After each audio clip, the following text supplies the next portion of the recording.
So let's start with the English squad. You want me to go with the 11? How do you want to do this, Fred? And tell me. Well, you and you're always texting me about, lineup choices and things like that. And you know me, I'm normally like, hey, well, I don't really care. I just want to watch the game played. So I think you starting with what you think your 11 is going to be, and then I'm just going to basically throw criticisms at you left and right. How's that Okay. sound? No worries. No worries. Okay. So Oh, I feel like England are going to line up with three center backs. oh, Okay. okay.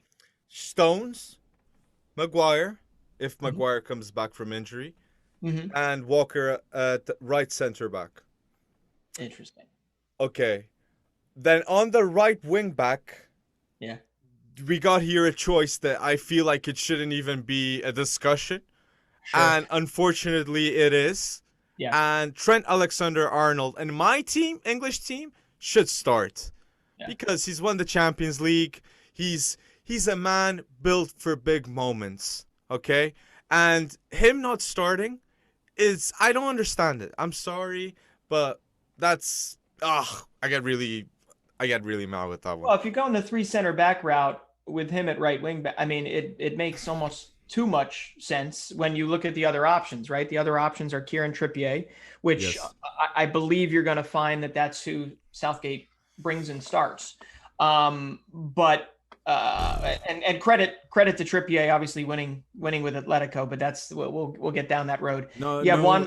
no, no, not even Reece James, not even Aaron I Wan-Bissaka. know. Trippier. There's a glut of options Yeah, here. A lot of but options. The issue is yeah, the least defensive, or you could almost even call him a liability, but he has improved in the second half of the season is Trent Alexander-Arnold. But then you look at how in the last two seasons, not even just this past season, which has obviously been a pretty bad year for Liverpool all around, although getting Champions League football after all of that makes it a whole lot better and more palatable for a lot of Liverpool fans. But he's been what, top six, top seven in the Premier League in key passes, big chances created. He's got the best cross easily on the team, and I didn't think I'd agree with you. I thought you were going to pick somebody else, but I think TAA at right back has to happen. I I don't know just why Southgate doesn't think alike with us, but he has his own reasons, I guess. So I'll just say the lineup and then we could discuss each position. So sounds good. Pickford, Stones, Maguire, and Yeah. Walker. Then wing backs, I'd put Luke Shaw on the left, Trent on the right. Mm-hmm.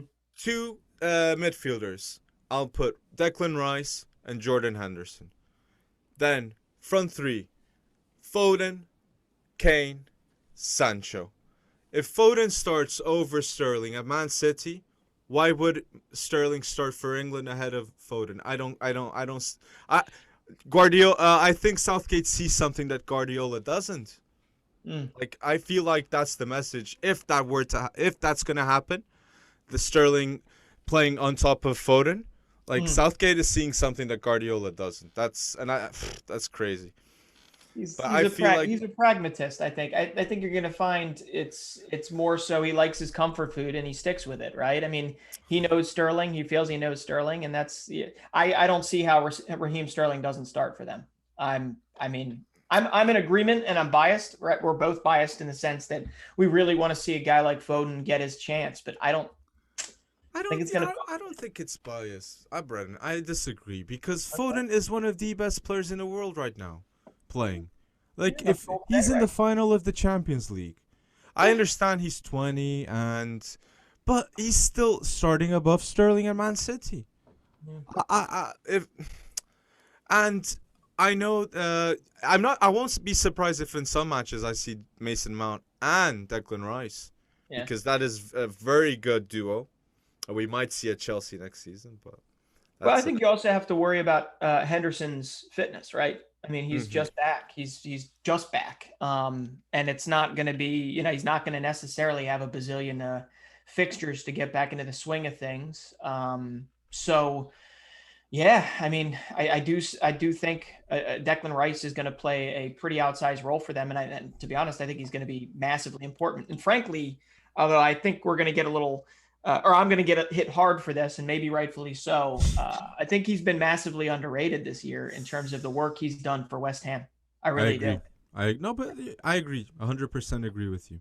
Good. If and even when it's Sosek and Declan Rice, that is a very good duo in midfield. And when he got injured, you noticed like West Ham, they weren't having Mikel Antonio and Declan Rice were two huge losses for West Ham this season. Yeah. It could have been very different. Um, but do you think Jude Bellingham will be selected for England? I don't. Okay. And I'm Okay. gonna leave it there. I don't. I think just Gareth Southgate. I don't think he's bringing him. And Mason Greenwood. Mason Greenwood. I also. Goodness, you're killing me with it. It's tough. It's tough. I do. I mean, the depth. I mean, we haven't even spoken about where Grealish fits in, right? And With Saka. all, Saka. yeah, and Saka Saka. gets selected. Does Saka get selected? Here's the issue there. If Saka goes, there's versatility there that obviously a Mason Greenwood doesn't have, True. right? And he can fill in a lot of roles. And I, oh man, I don't know. Like we said in the last episode, we do not envy Gareth Southgate's position, because either way, he's getting killed. And hell, there's already been hashtags trending saying Southgate out.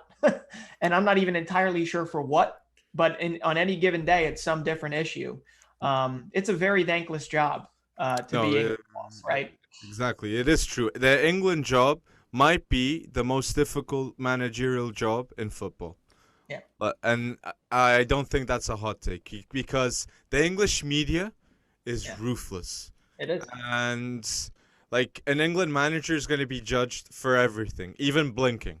Like they'll make a scene out of everything.